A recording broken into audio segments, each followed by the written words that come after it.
Bonsoir Jacob Carroux. Bonsoir. Vous êtes diplômé de l'école normale supérieure, doctorant en climatologie, glaciologie. Passionnant, vous avez 27 ans. Alors, ça ne se voit pas comme ça, mais vous avez vécu reclus du monde pendant plus de 7 mois dans les Pyrénées. C'est une expérience absolument incroyable que vous racontez dans ce livre passionnant. Voilà, Vie sauvage, mode d'emploi, c'est chez Flammarion, sous-titré L'ermite des Pyrénées. C'est donc vous. Enfin, c'est vous, Jacob Carroux, c'est pas votre vrai nom, hein? Non, effectivement, j'utilise un pseudo. Mon vrai prénom, c'est Antoine. Pourquoi Carroux? Et en fait, ouais, Carroux, ça vient d'un mot finnois qui veut dire ours en Finlande. Et j'aime bien ce mot-là parce qu'en fait, l'ours, ça représente un petit peu ma personnalité. Et c'est un pays que j'aime beaucoup, c'est les grands espaces, c'est la nature. Donc j'ai choisi ce pseudo pour me présenter sur les réseaux sociaux. Vous êtes un peu bourru, un peu solitaire comme l'ours. Ouais, en tout cas, c'était au moins avant, en tout cas. Alors, à l'époque de cette aventure, vous êtes étudiant à Normal Sup, vous êtes diplômé de Polytechnique en Suisse. Qu'est-ce qui vous donne envie de tout quitter, de partir? Donc en Ariège, vous êtes sur un haut plateau à 1700 mètres d'altitude, vous isolez totalement. Alors j'avais envie de partir là-bas parce que en fait je pouvais le faire. Et ça me donnait vraiment envie, quand on me propose quelque chose, j'ai envie de prendre cette occasion et d'y aller. Et ça c'était un rêve que j'avais depuis très très longtemps, de partir vivre dans les bois, de grandes inspirations passées. Et je me dis que là c'était vraiment l'occasion de le faire et ce ne serait pas quand j'aurai une vie de famille, un boulot trop prenant que je pourrais vraiment y aller. Je ne veux pas remettre les choses au lendemain, mais faire ça maintenant. Vous dites l'inspiration, vos lectures aussi, je crois. Vous racontez que vous inspirez de Into the Wild. Ouais. Alors, il y a eu le livre, bien sûr, et puis le film ensuite. C'est une histoire vraie, hein, les aventures de Robinson, Jack London. Aussi de Sylvain Tesson, il m'a beaucoup inspiré également. L'aventurier. Oui, c'est ça, oui, qui est parti vivre plusieurs mois, 6 mois sur le lac Baïkal. En Sibérie. Oui, c'est ça, pour partir une retraite. Et quand j'ai lu ce livre, j'ai dit, c'est exactement ce que j'ai envie de faire. Bon, peut-être pas dans Sibérie, et plutôt dans un endroit un peu plus proche. Et c'est là que j'ai choisi de le faire dans les Pyrénées. Dans les Pyrénées, alors à votre arrivée à 1700 mètres d'altitude, vous choisissez une cabane mais qui est complètement abandonnée. Ouais. Vous partez avec très peu d'outils, le strict minimum. Vous arrivez sur place. Tout ne se passe pas totalement comme prévu, il fait très froid, il y a beaucoup de neige et les premières nuits sont très compliquées. On vous regarde. Je passais mes journées à couper un peu de bois, gorgé d'humidité, pour tenter de me réchauffer. Je ne pensais pas que l'hiver allait durer si longtemps. Je priais pour que le temps s'améliore. Il fait tellement froid, le feu réchauffe à peine. De toute façon, il y a tellement de trous ici. Il fait quoi? Il fait moins 5 degrés dehors. À l'intérieur, l'eau gèle pas encore, mais il fait quoi? 2 ou 3 degrés, quoi. 2 ou 3 degrés à l'intérieur? Ouais. Comment on s'adapte dans ces moments-là?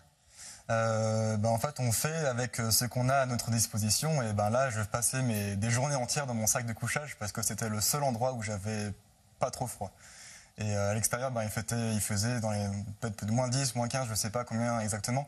Et dans la cabane, en fait, il y avait juste cette cheminée qui était mal isolée, qui pouvait plus ou moins me réchauffer. Et en fait, j'avais nulle part en fait, où aller. Et c'était le seul endroit où j'avais pas trop froid, c'était dans mon sac de couchage. Donc j'ai passé vraiment des journées entières. Vous avez passé beaucoup de temps dans votre sac de couchage, mais pas que, puisque bien sûr, il faut vivre, il faut survivre. Comment vous vous organisez? Je crois que vous allez refaire le toit, couper du bois, on vous voit déplacer des troncs d'arbres. Bon, c'est pas à la portée de tout le monde. C'est vrai que le début était vraiment très difficile en conditions climatiques, avec le froid, l'isolement. Donc c'était aussi ça que j'étais venu chercher. Et j'étais vraiment dedans. Et ça m'a vraiment j'avais vraiment l'envie de rénover cette cabane parce que elle était comme à l'abandon et j'avais vraiment envie d'en faire quelque chose de plus beau. Et c'est ce que j'ai fait. En fait, je pensais à chaque fois dans ces moments difficiles, qu'est-ce que je vais pouvoir faire pour l'améliorer et penser que cette cabane sera devenue plus belle, plus isolée et un petit cocon, ça m'a donné envie de rester et de vraiment continuer à faire ce travail. Oui, parce que sans divulgacher, comme on dit, vous avez réussi à en faire évidemment un petit havre de paix. Ouais, c'est ça, oui. Où on peut aujourd'hui d'ailleurs, où les promeneurs, les randonneurs peuvent s'arrêter. Oui. Vous avez eu envie quand même d'abandonner, parce que quand vous décrivez très bien dans votre livre, quand même le découragement, vous découvrez les températures, la difficulté, qui n'était pas forcément quelque chose que vous aviez anticipé. anticiper, alors que vous-même, vous construisiez des cabanes depuis tout petit, je crois. Oui, oui, j'avais envie de partir depuis très très longtemps, mais le fait de s'immerger aussi longtemps dans des conditions qui sont assez rudes et de ne pas pouvoir revenir à la maison au bout d'une semaine ou deux, et ben, ça m'a mis vraiment dans ces conditions-là qui étaient difficiles, et mon corps a changé également. Comment déjà premièrement, déjà, j'ai beaucoup maigri. Ouais. J'ai perdu beaucoup de kilos. Une dizaine de kilos, c'est ça, en oui. quelques... En fait, en un mois, j'ai perdu 10 kilos parce que à la fois le régime alimentaire changeait, à la fois l'effort, à la fois le froid. Donc mon corps luttait contre tout ça, contre tous ces éléments. Ouais. Et après, j'ai vu, quand l'été est arrivé, mon corps s'adaptait, j'étais plus sec, j'étais plus musclé, et j'étais beaucoup plus endurant aussi. Vous êtes entraîné avant de partir? Je l'aurais dit pas, non, pas physiquement, mais c'est quelque chose que je préparais depuis très très longtemps. Vraiment après. Moi, parce que vous avez vous-même vécu énormément dehors, dans des conditions aussi oui, j'aime beaucoup nature. partir, faire des bivouacs, partir en montagne, vivre avec pas grand-chose, et là du coup, c'est ça. Alors vous aviez quoi avec vous? Comment vous faisiez pour manger, pour boire?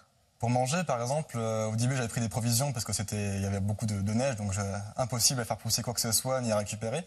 Et ensuite, après, j'avais des graines que j'avais ramenées de Bretagne par un ami, et j'ai fait pousser ces petites graines que j'avais ramenées en altitude, à 1700 mètres.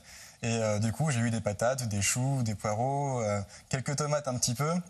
Et des produits comme ça de la nature. Après, à côté, je faisais aussi des récoltes sauvages sur les baies sauvages, sur quelques plantes, des champignons. Et du coup, je mangeais tout ça ensemble avec quelques choses que j'amenais, comme du riz, des lentilles, que je ne pouvais pas faire pousser sur place. Donc vous avez réussi à vivre en autosuffisance, finalement, c'était ça l'objectif, tester aux limites? Plein d'objectifs, oui, c'était au moins de m'isoler, ou autrement d'être plus indépendant face à la société, de trouver justement cette indépendance, une partielle autonomie, tout du moins. Qu'est-ce qui a été le plus dur? Le plus dur, déjà, ça a été un peu la nourriture, au moins au début, le froid, l'adaptation, aussi l'isolement. Et c'était pas forcément me retrouver seul pendant très très longtemps, parce que j'avais aussi beaucoup de hobbies, de passions. J'ai fait à la fois l'écriture, à la fois la peinture, de la musique, donc j'avais pas mal d'activités. Le plus dur, ça a été le changement alimentaire, et le changement aussi dû à l'eau, parce qu'en fait, je suis tombé malade en buvant une eau de source que je pensais propre, et en fait, elle était contaminée. Donc au bout de quelques temps, je suis tombé malade, et ça m'a servi une bonne leçon. Au bout de 7 mois, vous retrouvez le monde plus urbain. Comment s'est passée la réadaptation? Je crois que c'était assez compliqué, hein. Vous dites... tout me paraissait sursaturé, le bruit, les odeurs, les gens. La transition a été assez brutale, en fait. On m'a demandé de revenir assez rapidement à Lyon, où mon école était là-bas. Et c'est vrai que le retour, une sursaturation de tous les sens, à la fois l'ouïe, à la fois l'odeur, tout allait beaucoup trop vite, et ça a été assez difficile de se réadapter. Aujourd'hui, vous avez trouvé un juste milieu, je crois, puisqu'on va vous voir d'ailleurs ce week-end dans le Échappée Belle, l'émission sur France 5 samedi.